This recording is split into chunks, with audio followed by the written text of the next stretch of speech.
Yeah. Krishna, Krishna, Krishna, Krishna, Krishna, Krishna, Krishna, hey. Krishna, Krishna, Krishna, Krishna, Krishna, Krishna, Krishna, hey. Krishna, Krishna, Krishna, Krishna, Krishna, Krishna, Rakshamam. Krishna, Krishna, Krishna, Krishna, Krishna, Krishna, Pahimam. Rama Raghava, Rama Raghava, Rama Raghava, Rakshamam. Krishna Keshava, Krishna Keshava, Krishna Keshava, Pahimam.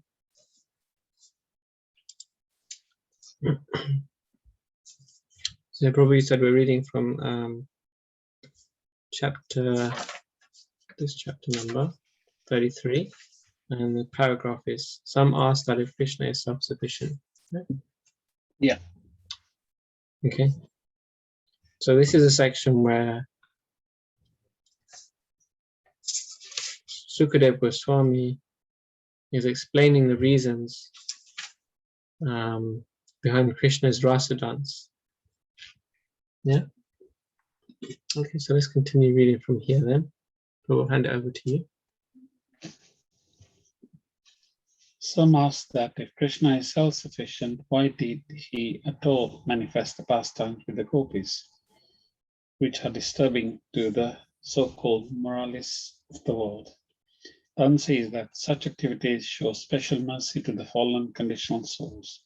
The gopis are expansion of his internal energy, but because Krishna wanted to exhibit the Rasa Leela, they appeared as ordinary human beings. In the material world, pleasure is ultimately manifested in the sex attraction between man and a woman. The man lives simply to be attracted by women, and the woman lives simply to be attracted by men. And the basic principle, that is the basic principle of material life. As soon as these attractions are combined, people become more and more implicated in material existence. In order to show that they have a special favor, Krishna exhibited this Rasa Leela dance. It is such to captivate the conditional souls, since they are very much attracted by sex. They can enjoy the same life with Krishna and thus become liberated with the material condition. In the second canto of Srimad Bhagavatam, Maharaj Parikshit also explains that the pastimes and activities of Lord Krishna are medicine for the conditioned souls. If they simply hear about Krishna, they become relieved of the material disease. They are addicted to material enjoyment and accustomed to reading sex literature. But by hearing these transcendental pastimes of Krishna with the gopis, they will be relieved of material contamination. Yeah, so this is explaining how Krishna is self-sufficient, isn't it? Yeah. So what does it mean if someone's self-sufficient?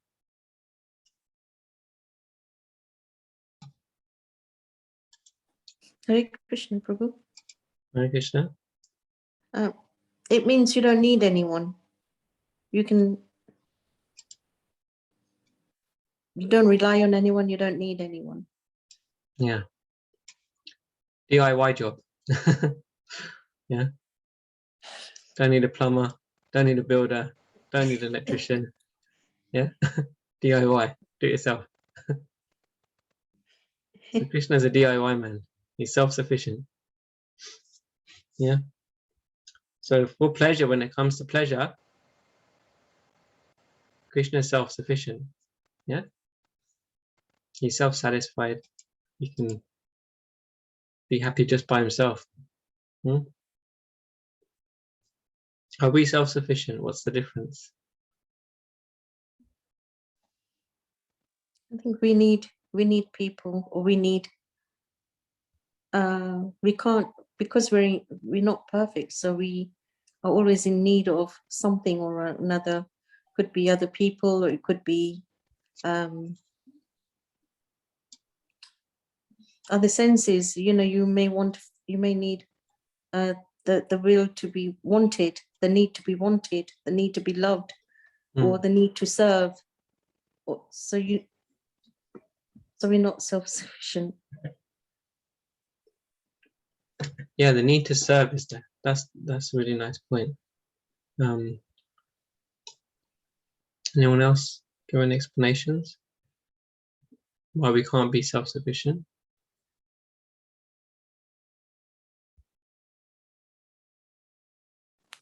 Hare Krishna. Prabhupada talks about that a lot, doesn't he? Yes, Ajna Mataji, Hare Krishna. Hare Krishna. Because we are not perfect, we always need someone else's help, or we rely on God as well. So nobody's perfect except Krishna himself. Yeah, we need to serve, and we're also dependent as well. We're actually dependent, and we are dependent on service. That's right. Anyone else have any thoughts?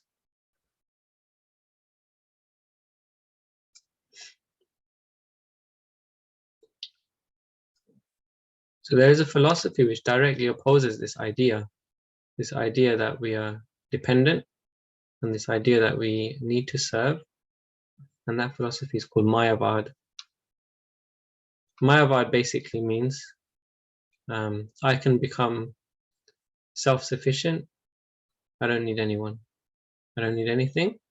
I can become self-perfect. In other words, I can become God. You see? So that's the Mayavad philosophy. So someone who thinks I can practice spirituality and become perfectly self-satisfied without any need for anyone or anything and be completely independent, that's called Mayavad. So that such type of thinking is actually like atheistic thinking, because that sort of person will envy Krishna. They'll think if Krishna can do it, I can do it. But it's not possible to become like Krishna. I was listening to this class just the other day from Srila Prabhupada, and Prabhupada was saying how why should people be envious of Krishna? Because he has the Ras dance. This was a lecture on the Srimad Bhagavatam first canto, and Prabhupada said that Krishna, he can manifest, it's not that he has to just dance with these girls. He can manifest millions of gopis, millions more gopis if he wanted to. There's no problem for Krishna. You know, that's what it means that Krishna is self-sufficient. It doesn't mean that Krishna just sits there by himself. Huh? It means that if Krishna wants to have pleasure, he can make all his arrangements for pleasure by himself. You know, like if we want to have pleasure, we have to have dependency on other things, other people, for pleasure to be there. We have to, you know, we have to be able to buy food to make a good meal. We have to be, you know, buy a car to have a nice journey. We have to have a house to enjoy the family life. You know, if you want to play computer games, someone has to make the computer games for you. Whatever it is, you know, whatever your pleasure is, you know. So like that. If you want to make money, someone has to buy your products. Like whatever it is. So Krishna is not like that. Just by his desire, he can manifest millions of gopis. Prabhupada was saying in this lecture. That's what it means to be self-sufficient. And by doing that, by Krishna's enjoying, and this is where it's very interesting, because it says here that Krishna is having this enjoying Rasa Leela, and who's benefiting from it?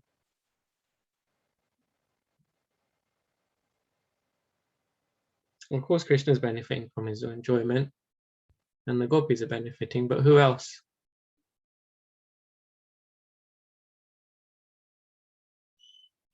The answer. The conditioned soul, we are. We're benefiting from Krishna's Yeah. enjoyment. Yeah. How amazing is that, you see? So this is how dependent we are. So if Krishna enjoys, we enjoy. So we're actually dependent on Krishna's enjoyment. That's how dependent on Krishna we are. Otherwise, we wouldn't be here every Tuesday evening, right? Because we want to enjoy hearing about Krishna's different pastimes, right? So the conditioned souls are given special mercy, yeah, because Krishna is revealing his Rasila to us. Okay. So let's continue reading a little bit more. Unless anyone has comments or questions, just feel free to jump in and ask and speak. Otherwise, hand over to Jai Prakash Prabhu. How they should hear and from whom is also explained by Sukadeva Goswami. The difficulty is that the whole world is full of Mayavadis, and when they become professional reciters of Srimad Bhagavatam, when people, without knowing the effect of the Mayavadi philosophy, hear from such persons, they become confused. Discussion of the Rasalila among people in general is discouraged because they are affected by Mayavadi's philosophy. But if one who is advanced explains and people hear from him, certainly the hearers will be gradually elevated to the position of Krishna consciousness and liberated from materially contaminated life. Yeah, we discussed this a little bit already. Now the Mayavadis, they have a different understanding that I can become like Krishna. Yeah, and at the same time, the Mayavadis also discuss Krishna Katha. Yeah, which might seem a bit counterintuitive. You know, why would they bother discussing Krishna Katha if they think that they're Krishna? And this is exactly the point. So, okay, if you think you're Krishna, go away and try and be Krishna, you know. Don't tell us about the Srimad Bhagavatam.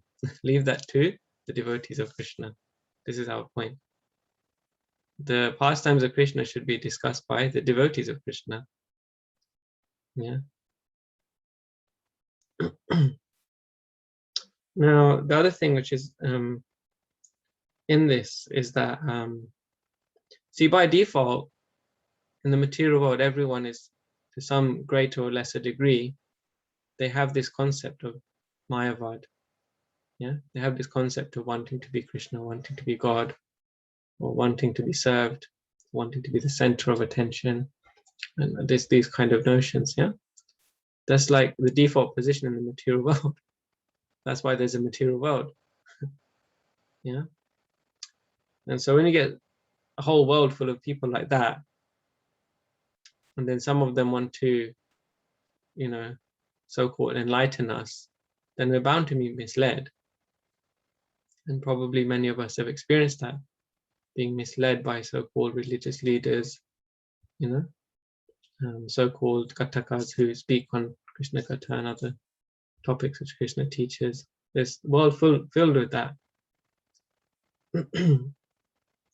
And therefore there's so many misunderstandings also of the pastimes of Krishna, especially the Ras dance. Yeah, even though the speakers, they may speak in a very attractive way, in a very beautiful way, they may use very nice examples, they may be very poetic, they may you know, give very nice narrative and descriptions. That all sounds very pleasing, very attractive. But what's the problem with that? Is that okay? Or could that be an issue? You know, if we're enjoying listening to pastimes from Mayavadi speakers, what's the harm?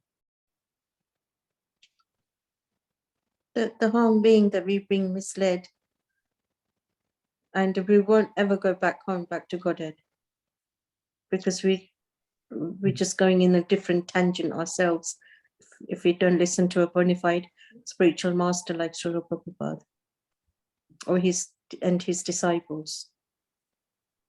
Yeah. So that's a big effect, isn't it? You know, that even after hearing Krishna Katha or so-called Krishna Katha, no matter how nice it may sound, if you don't get the what's called the Shruti Phala, you know what that means? I think some of you are nodding your heads. Do you know? Have you heard that term before?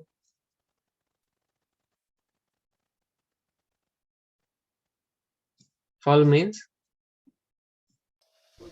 fruit. Yeah. Is that like it's like actual real kind of a taste or real? I don't know if I'm just guessing. Is that what it means? Like real, like Yeah. fruit, It's, real. yeah, it's like that. It's even more than that. So you do, not only do you not actually get a taste for chanting Krishna's name, you don't actually get attracted to Krishna, because you get attracted to becoming like Krishna, because that's the conclusion that they give. They give this conclusion that Krishna's pastimes are so nice, they're so wonderful, and then you can become Krishna. So then what's the point in listening? If you're so wonderful, then why you need to listen to Krishna's pastimes? You go away and be wonderful, if that's what you think, you know. So Shuddha Phal also, it means the result of your hearing. What's the result of your hearing? The fruit of your hearing. That's literal meaning. In other words, what's the benediction? What's the blessing you're going to get from hearing? You don't get any blessings. You don't get any benedictions. You just spend some nice time hearing some nice stories. Yeah. Actually, there's still a blessing because Krishna's name is chanted, but it's not effective. It's not so effective. You know, you don't get the real Shuddha Phal. So this is like the danger of hearing from non-devotees, people who are not dedicating their lives to Krishna, to serving Krishna's mission.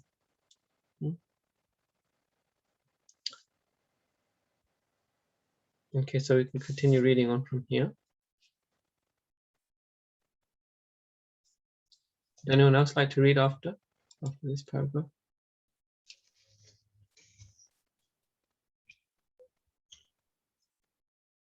Another important point is that none of the gopis who danced with Krishna were in their material bodies. They danced with Krishna in their spiritual bodies. All their husbands thought that their wives were sleeping by their sides. The so-called husbands of the gopis were already enamored with the influence of the external energy of Krishna. So by dint of this very energy, they could not understand that their wives had gone to dance with Krishna. What then is the basis of accusing Krishna of dancing with others' wives? The bodies of the gopis, which were their husbands, were lying in bed, and the spiritual parts and parcel of Krishna were dancing with him. Krishna is the Supreme Person, the whole spirit, and he danced with the spiritual bodies of the gopis. There is therefore no reason to accuse Krishna in any way. Okay. So so Srila Prabhupada is giving us another angle of looking at this now. What is Srila Prabhupada explaining?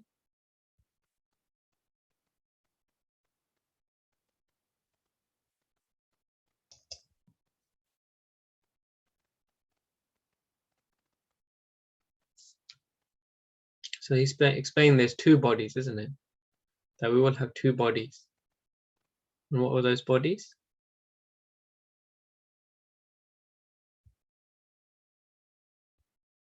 Spiritual and material. Yes, that's right, Prabhu. Okay. So Prabhupada is giving another angle of vision, yeah, on this. He's saying one body is where and the other body is where?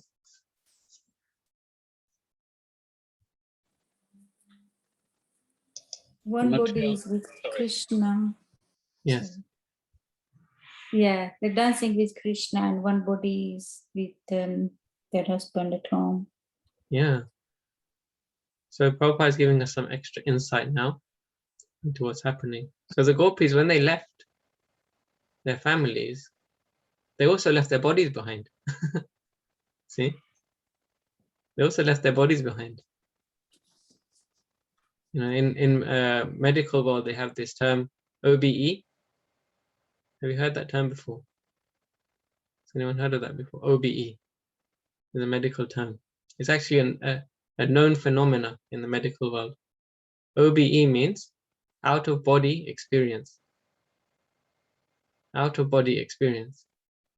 It means like when someone's sedated and they're in the operating theater, yeah, and the operation is going on and the person's under, you know, the heavy drugs, which they're out of their consciousness, they're not conscious of the body, the soul and the mind can actually go above the body and observe, be an observer of the operation happening, you know.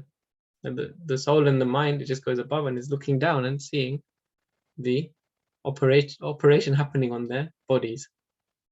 This is a known phenomena in medical science. Yeah, hundreds of studies done on OBE. You can look it up later on if you want to, if you're interested. Out-of-body experience, but they cannot explain it. It's a known phenomena which they cannot explain, the scientists. Can we explain it? Can the devotees explain it? Is it such an unusual thing for the devotees to understand? Now, what is an out-of-body experience? Because we understand there's two bodies, isn't it? So for us, the understanding is already there. That there's the material body and there's a spiritual body. We already have that understanding. So this is what's missing in the modern understanding. Understanding the knowledge of the spiritual body, which is the real self. And these scientists, they've documented that, you know, people have reported when they come back after the operation, they're able to report, they're able to say, I saw this doctor was there, that doctor was there, this nurse was there, this surgeon was there, you know, and they did this and they did this and they said this and they made these jokes, you know. And the person themselves can't even understand what happened. Even though they were in that situation, even though they had that experience outside of the body. But it happened and they believe it, they're convinced. And it's not just a bunch of lunatics. This is like a recurring theme, and people are looking, you know, for answers in the world. Like, what is this out-of-body experience? So the gopis, they had a different kind of out-of-body experience, actually. They simply went away in their spiritual bodies. And their material bodies, their mind and soul, so the mind and physical body remained. Generally in these out-of-body experiences in the medical, in the operating theaters, they're like the mind and the body comes out. Yeah. So the person still identifies with their mind, they still identify with the physical body. Otherwise they would just, you know, go back to Godhead in that case. But literally the gopis here, they went back to Krishna to perform their ras dance, and they came back to their physical body afterwards, the physical mind, physical body, like that. Okay. So here's the first out-of-body experiences recorded. No. Would anyone else like to read? Hare Krishna, I think I put my name down on there. Oh, sure. Something. Okay. Yeah, if you could read, please. Yeah. After the ras dance was over, the night of Brahma, a very, very long period, as mentioned in the Bhagavad Gita, turned into the Brahma Muhurta. The Brahma Muhurta takes place about 1.5 hours before sunrise. It is recommended that one should rise from bed at that time, and after finishing daily ablutions, take to spiritual activities by performing Mangalarti and chanting the Hare Krishna mantra. This period is very convenient for the execution of spiritual activities. When that auspicious moment arrived, Krishna asked the gopis to leave. Although his beloveds were not willing to quit his company, they were very obedient to him. As soon as Krishna asked them to go home, they immediately left and returned home.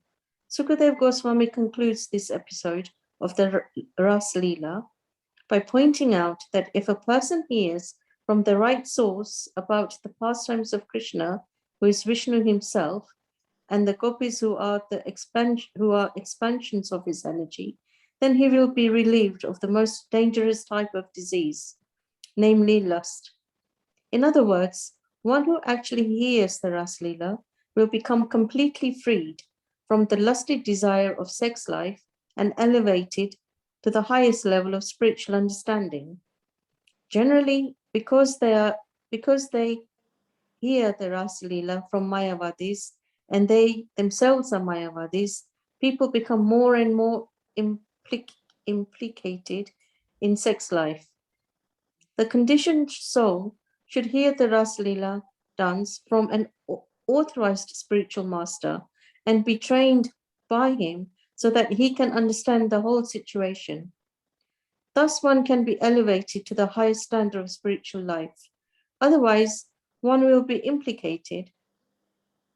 Material lust is a kind of heart disease, and to cure the material heart disease of the conditioned soul, it is recommended that one should hear, but not from the impersonalist rascals.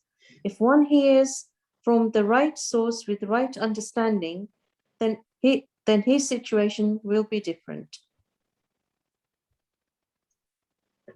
Right.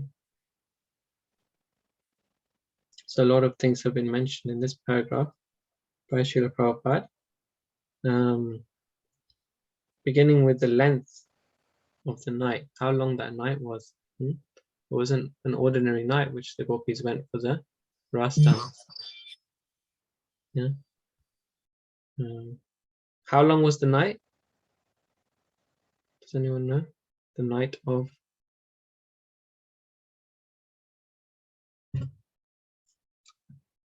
So just there in the first sentence it's mentioned. It's the night of Brahma, a very, very long period.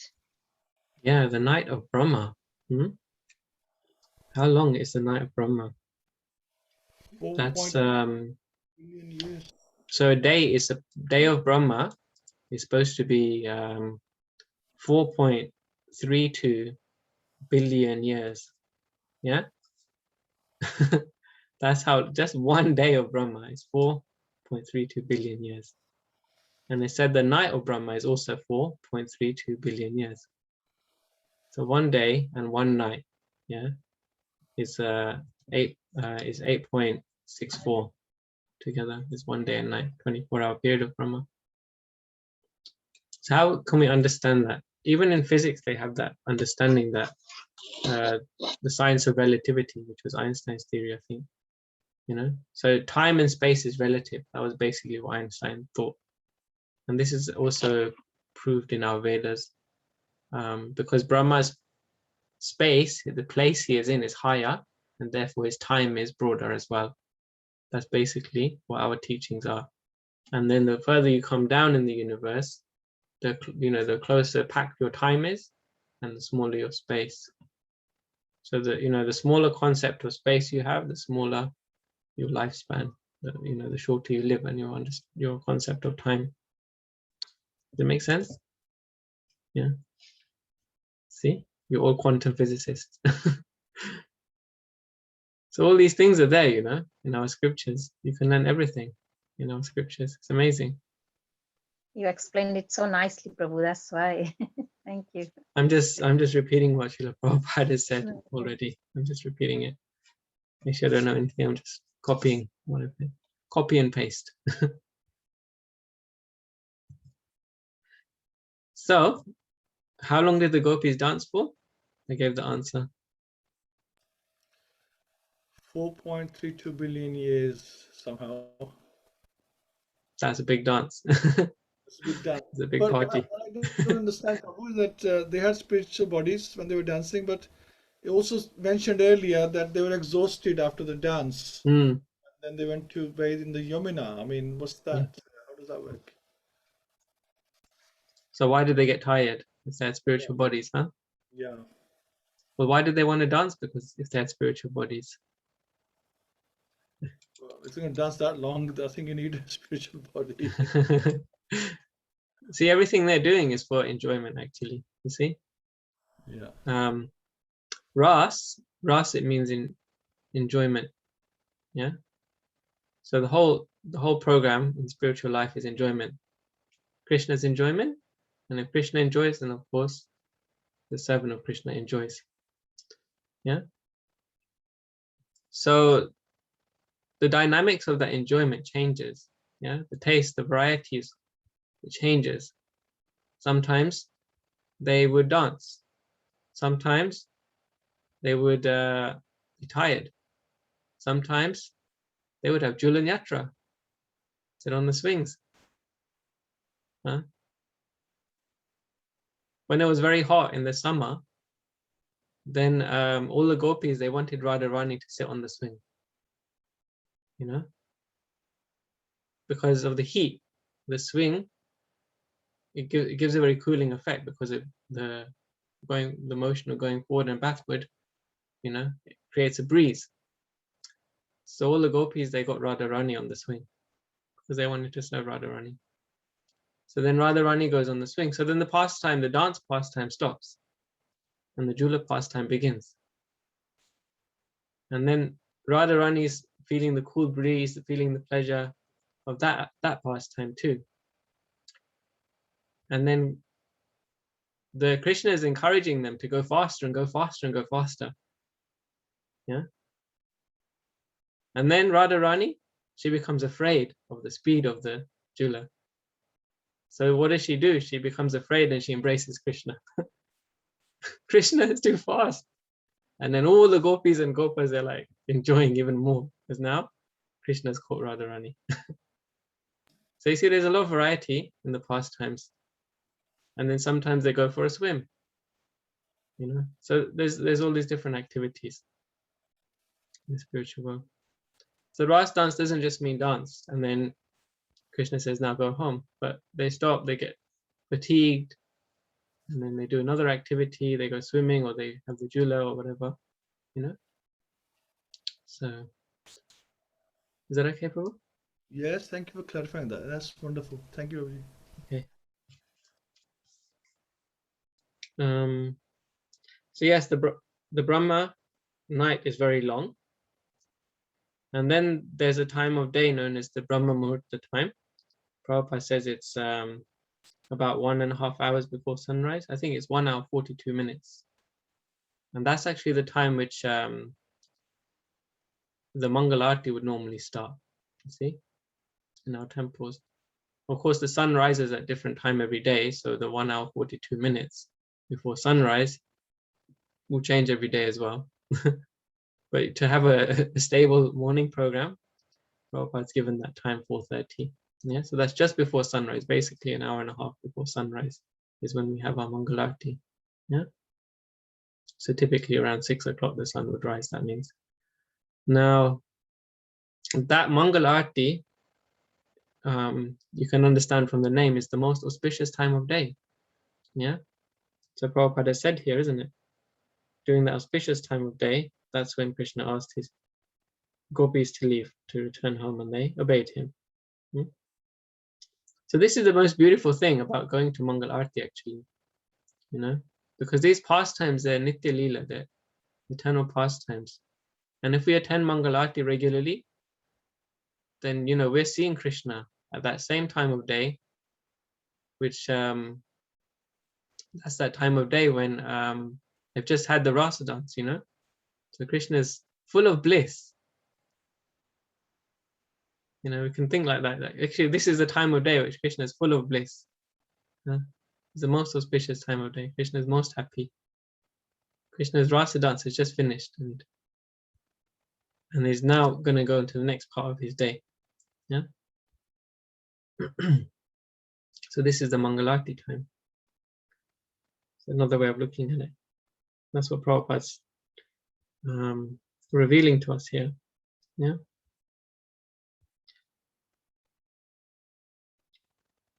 And then Prabhupada discusses some more about the the Shuttafala, which we were talking about, the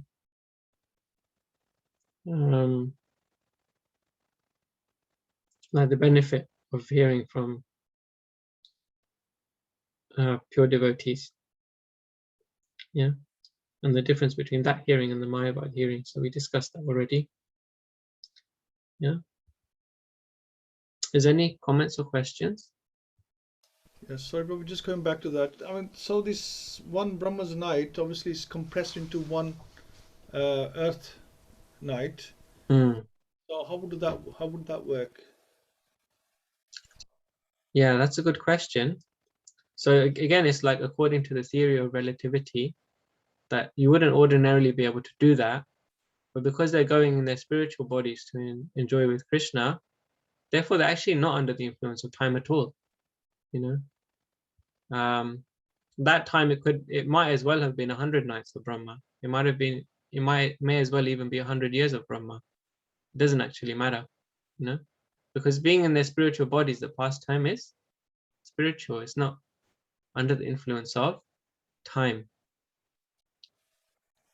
Krishna says in Bhagavad Gita that what's that verse? I can't remember the Sanskrit of the verse, but Krishna says in Bhagavad Gita that time I am the destroyer of all things. Yeah, quite a famous verse in Bhagavad Gita. Time I am the destroyer of all things. So this is actually what time is. Time is Krishna. Krishna is time actually, but in a different form. Yeah, Krishna is the creator, he's the maintainer and the destroyer. That's what it means. Yeah, Krishna is God, G-O-D. Krishna is the generator, operator, and destroyer. God, G-O-D. So time is actually Krishna's destructive manifestation. That's his feature of destructiveness. With time, everything is destroyed. Nothing can stand time. So therefore, time is material, you know. And no time, where there's no time, that's spiritual world. So because they were in spiritual bodies, actually was no time. And actually the Rasa dance, it wouldn't have mattered. It could have been eternal. It could have been one night of Brahma. Doesn't matter. Is that okay, Prabhu? Yes, that's fine, bro. I'm just wondering, like, because then they wake up in the morning as normal, and they've been away Yes. for one Brahma's night, but they wake up on the same night, or the next morning. Yeah. How that comes about, you know, from a physics point of view, that is hard to comprehend. You know how that would occur, because Yeah. So because it's not physical, it's metaphysical. That's what it is. So physically, their bodies are there, but metaphysically, their souls are in the spiritual realm, and they come back. You know, that's the thing about time and space. It changes depending on where you are. Sure, There's a sure. story of in the 9th canto of Srimad Bhagavatam. I can't remember the name of all the personalities. There was a king who goes to the planet of Brahma for his daughter to get married. He wants to get the blessings of Brahma. I believe that's the story. Correct me if I'm wrong, anyone. But he goes to the planet of Brahma to get his daughter married and get the blessings of Brahma. And then Brahma says, you know, why have you come all the way here? So far away from Earth for your daughter's marriage, you know? Just get married to one of the kings on the earth. And then the king explains, you know, here's the kings who are here. And Brahma starts laughing. He's like, you know, the moment that you started speaking, all those kings and all their generations, they all moved on because the time and space is different here. And now if you go back, no one even will remember any of the names of those great kings and their families and their dynasties. So then this king, he said, okay, so I'm in an even bigger problem now. Now, who do I get my daughter married to? Because all the people I wanted to propose are all gone. Then Lord Brahma said, I propose you get your daughter married to Lord Balaram. And so the daughter's name was Revati. So Balaram's wife's name is Revati, and she is the daughter of this particular king. So by Lord Brahma's blessings, Revati got married to Balaram. So so slightly off topic, but it still gives this concept that the time is different in Brahmaloka. Sure. You know, Sure. Actually, time and space is different. So when you're in the spiritual realm, there is no time. There's no concept of time. You can go out of the loop of time and come back into the loop of time again. You know, but in the material world, the time and space is different depending where you are. So there's always a constraint of time in the material world, everywhere in the material world. Sure. Perfect. Thank you. Yeah. So that's actually, so the gopis, they went out of the loop of time. They went out of the restrictions of the material world. Time is the main restriction in this material world, because everything decays by time. You leave an apple in the corner of the room, come back after a day, after 2 days, apple is still there, no one's touched it, but apple will decay.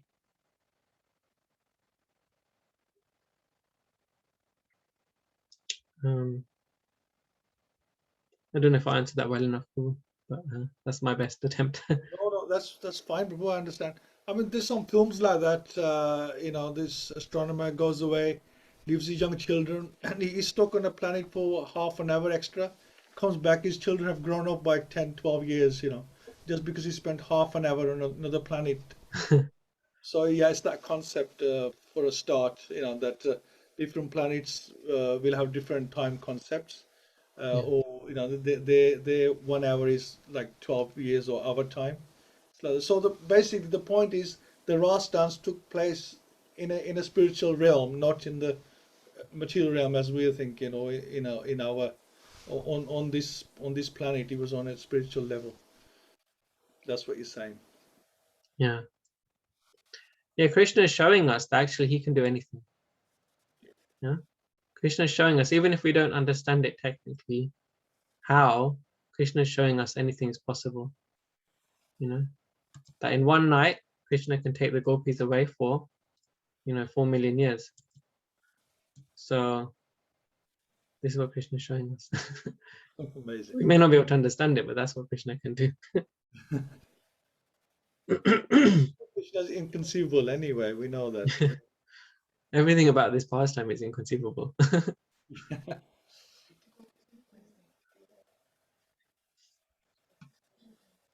Okay, so we're at 9 o'clock now. Again, I just apologize for being quite late this evening, but I hope it was beneficial for everyone. So just wrap up here. Srila Prabhupada ki Jai.